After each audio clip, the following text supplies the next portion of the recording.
enfermedad tan letal. Vamos a abrir a preguntas, guiaré la sesión. Por supuesto, sería muy preferente que nuestros invitados reciban las preguntas. Vamos a empezar con Juan Carlos Machorro, AM Noticias de Querétaro. Nos seguimos con usted, enseguida Liliana Noble y Blanca Valadez.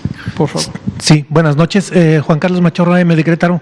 Para el doctor Juan Ángel Rivera, esta cantidad de personas asintomáticas es, no sé, similar a otras enfermedades. ¿Hay otras enfermedades que pues la población tenga esos altos niveles de cuestión asintomática y que la hagan, bueno, ser tan peligrosa en este caso al COVID-19?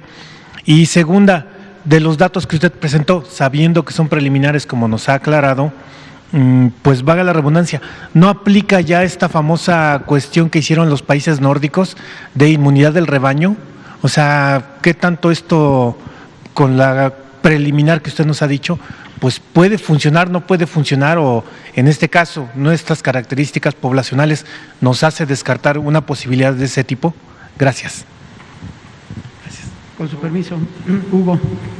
Les voy a responder la segunda pregunta, y la primera pregunta yo se la dejaría a mis colegas, pues los clínicos que saben más que yo de esto, que tiene que ver que si hay algunas otras enfermedades con tantos pacientes asintomáticos. Pero la segunda, me parece, Juan Carlos, una pregunta muy buena, porque clarísimamente no es la solución. La solución de que todo mundo salga, que todo mundo se contagie y al final logremos la inmunidad de rebaño de 70-80%, tiene costos altísimos en vidas de personas, en sufrimiento, e incluso en pacientes que aún si sobreviven van a tener secuelas. De modo que aquí claramente estamos viendo, fíjense, el tiempo que llevamos ya con la epidemia, el hecho de que no toda la población ha seguido las recomendaciones, y aún así todavía tenemos 75% de la población que no ha sido infectada, pero el número de personas enfermas y muertas, yo digo que es un precio muy alto que pagar, y definitivamente no está recomendada esa metodología, digamos, o de inmunidad de rebaño a través de dejar que la gente se contagie. No sé si Jorge o David quisieran responder a la otra pregunta. Bueno, infecciones respiratorias agudas hay muchas causas. Ustedes ya han escuchado que hay múltiples virus que están en el medio ambiente, que los respiramos y causan infecciones. Por fortuna muchas de ellas son en formas leves y seguramente muchas son asintomáticas. Yo creo que no tenemos claro ahorita en este momento la similitud que tengan estos datos con otras, porque recuerden que ahorita estos estudios son dirigidos precisamente por el impacto que está teniendo en la salud pública esta enfermedad, y otras que definitivamente no se acercan en esas dimensiones a este tipo de infección, pues no han tenido esta visión tan centrada de los científicos. Debe de haber, por supuesto, pero ahorita estos estudios son dirigidos buscando precisamente conocer más cómo se comporta el virus y qué está sucediendo en las personas. Muchas gracias. Vamos con usted y Liliana Noble, Blanca Valadez. Gracias, buenas tardes. Daniel Flores del periódico Publimetro.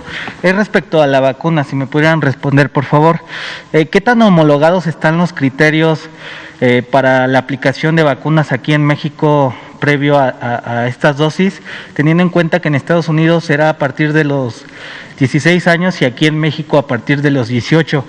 ¿No se corre el riesgo de segregar a algún sector de la población con cierta vulnerabilidad? Esa sería la primera, por favor. ¿Qué les han comentado de los mexicanos en Estados Unidos que no tienen documentos y está empezando esta aplicación de vacunas? ¿Cuál es el estatus? ¿Cuáles son las pláticas? Y caso contrario, aquí en México con los extranjeros también hay muchísimas dudas de cómo va a ser la campaña de vacunación con más de 1 millón de extranjeros que están aquí en México. Y nada más, si tienen alguna fecha estimada para la venta de la vacuna COVID-19 a mediano plazo, sí, por favor, con estas preguntas. Con mucho gusto. No se trata de homologación, nadie pretende hacer homologaciones porque esa no es la intención, cada país es soberano, cada país tiene sus capacidades técnicas y científicas. Lo que sí es muy importante es considerar las experiencias de otros países donde tenemos múltiples lazos, no solamente de colaboración, sino de intercambio con las comunidades técnicas y científicas. Efectivamente, como lo anunciamos la semana pasada, la aprobación de uso en emergencias que dio la FDA, la Agencia de Fármacos y Alimentos de Estados Unidos, fue muy instrumental para nosotros, dado que lo hicieron patente con una sesión pública y nuestro Comité de Moléculas Nuevas pudo tomar varias notas para normar su recomendación. Esto que dice sobre la edad, originalmente comentamos que la indicación no podía estar por debajo de los 18 años porque eso depende de la cantidad de evidencia disponible. Sin embargo, en la consideración que hizo FDA, tuvieron a la mano también algunos elementos de evidencia que también fue utilizado por nuestro Comité de Moléculas Nuevas, el Comité Científico de COFEPRIS, y se incorporó también la recomendación de uso entre 16 y 18 años. Entonces ha habido un cambio respecto a lo que yo mismo comenté el martes pasado. Sobre la cobertura es universal. Aquí no se hace distinción de nacionalidades y es sumamente importante que toda la población residente en el territorio nacional tenga acceso a la vacuna. Efectivamente, se estima que en general hay una población flotante de cerca de 500,000 de personas, comparados con 126 millones de personas en México o cerca de 100 millones de personas adultas. Desde luego no tiene ningún impacto en términos presupuestales o en términos de gasto, y México es un país en donde se garantiza el derecho de la protección de la salud independientemente de la nacionalidad. Muchas gracias. Liliana Noble, Pulso Saludable. Buenas noches, Liliana Noble de Pulso Saludable. Doctor Rivera, con esta data que obtuvieron de estos datos preliminares y ya que los concluyan, ¿han pensado en hacer algún otro tipo de estudio con esta misma información y de qué iría el estudio, si es que lo tienen mapeado?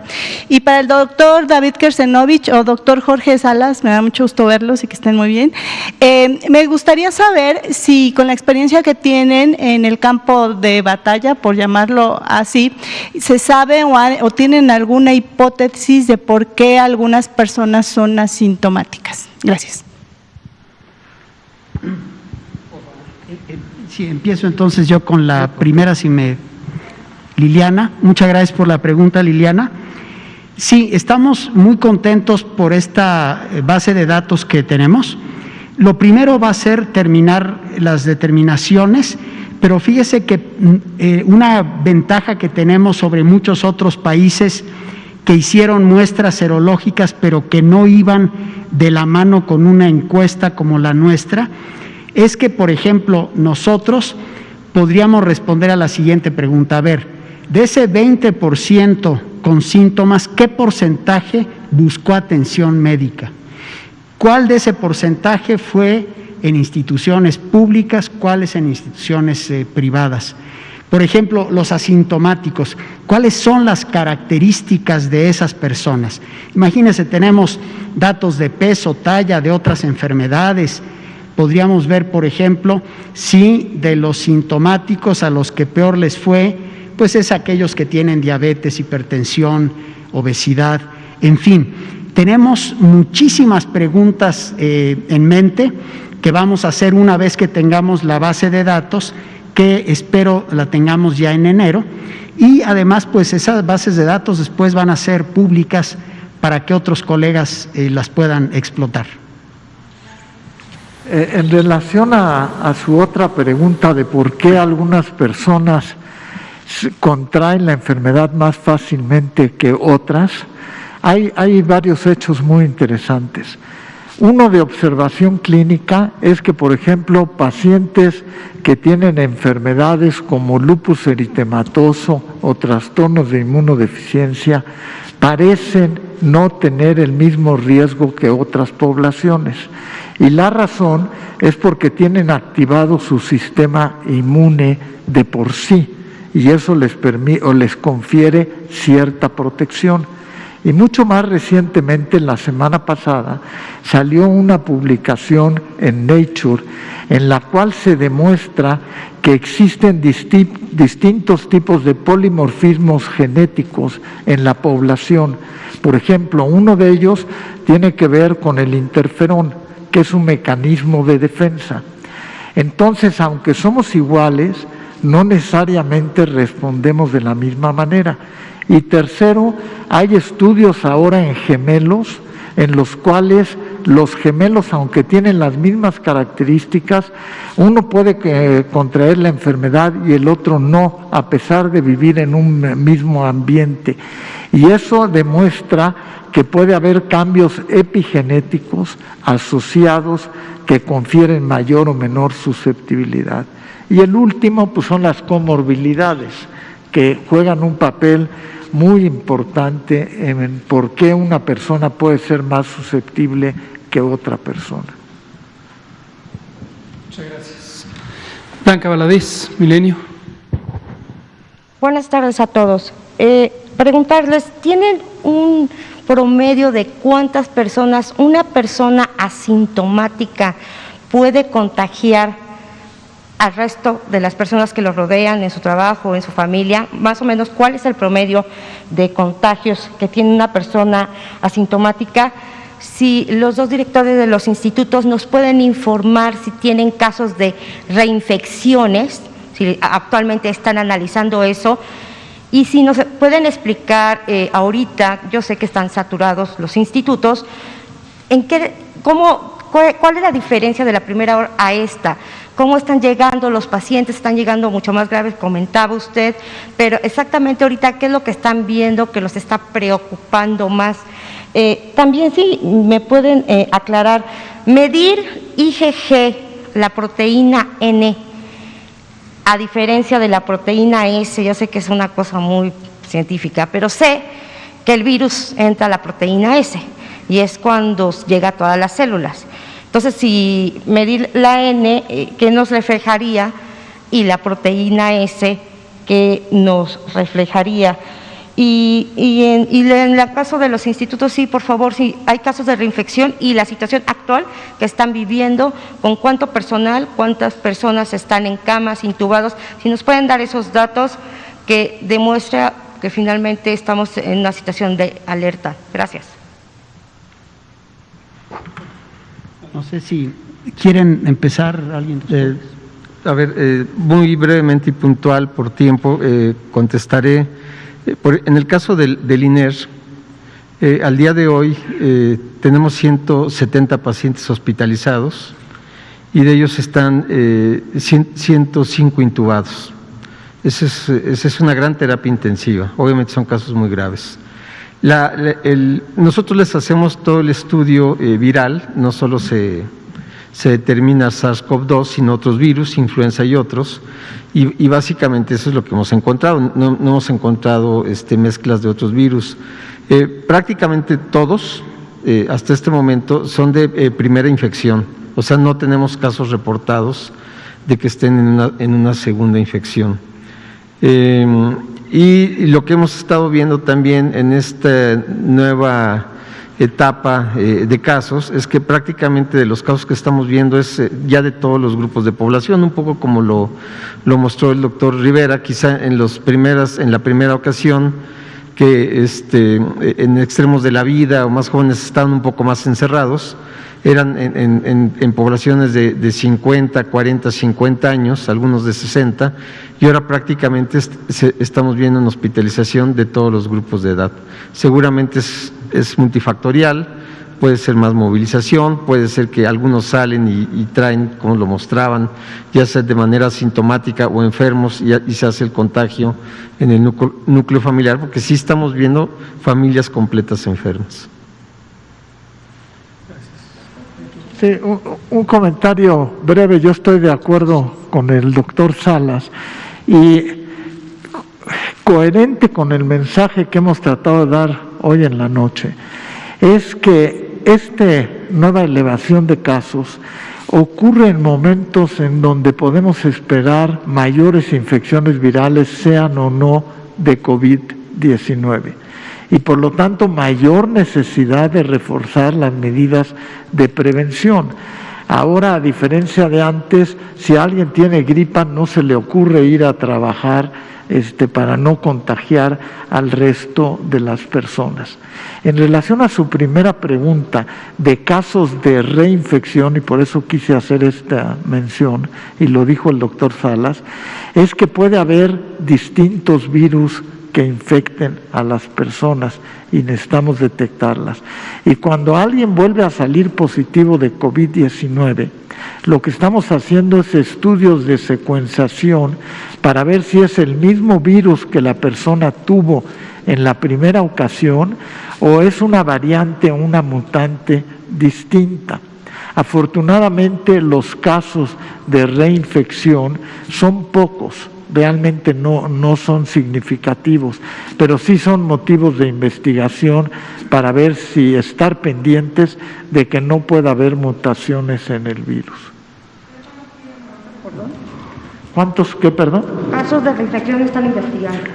Nosotros hemos tenido en el instituto, por lo menos yo diría 3 casos de gente que hace unos meses tuvo una infección por COVID y vuelve a tener una infección, y ahí es donde estamos haciendo los estudios de secuenciación para ver si es el mismo virus, si es una mutación, o incluso hay que recordar la posibilidad de que el RNA puede permanecer en pequeñas cantidades en una persona. Y que pudiera ser, pero son tan pocos, son excepcionales.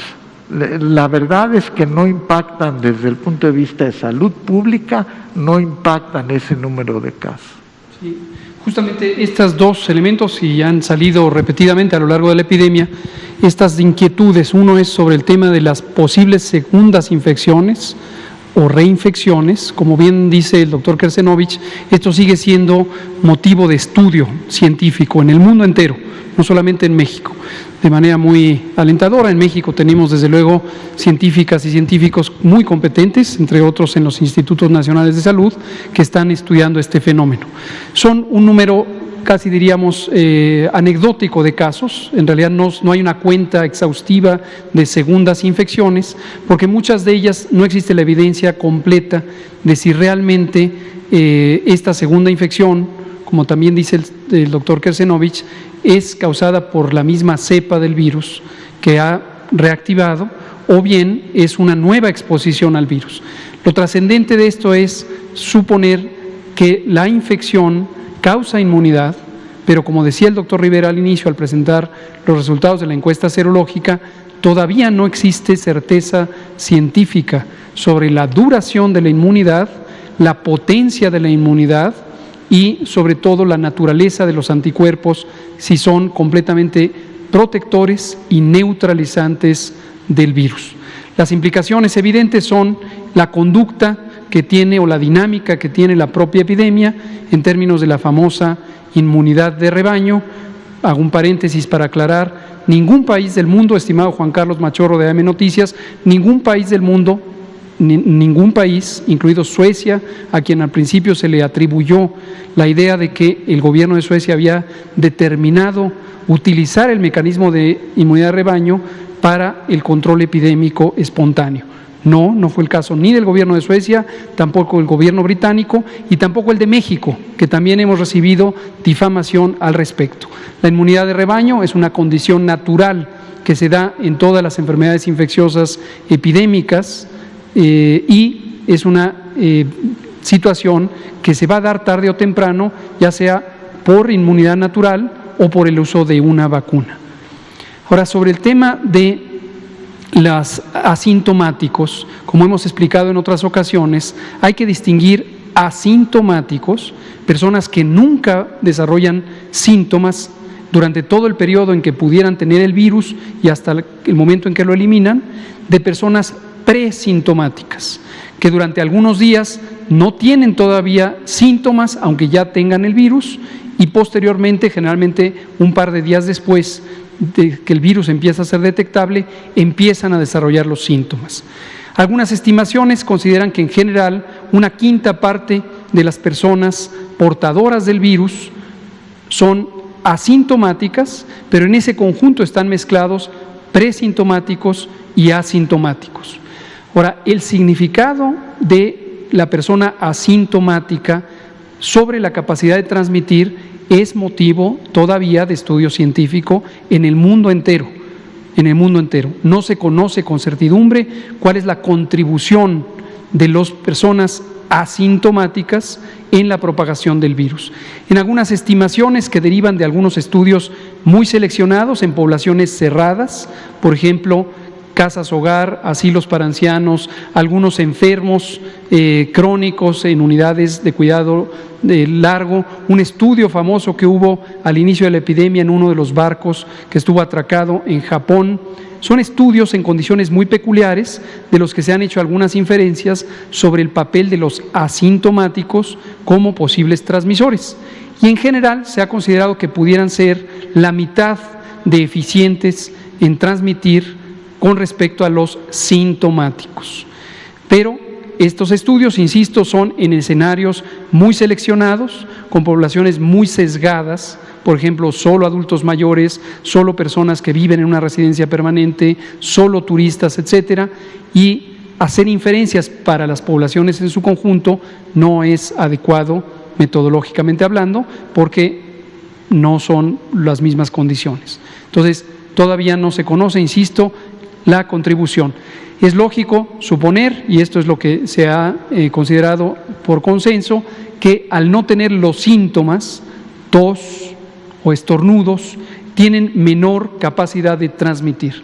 Y lo otro, también por el hecho mismo de que son asintomáticos, se ha identificado de que tienen cargas virales menores en la garganta. En general, las cargas virales de personas asintomáticas son considerablemente menores respecto a los sintomáticos.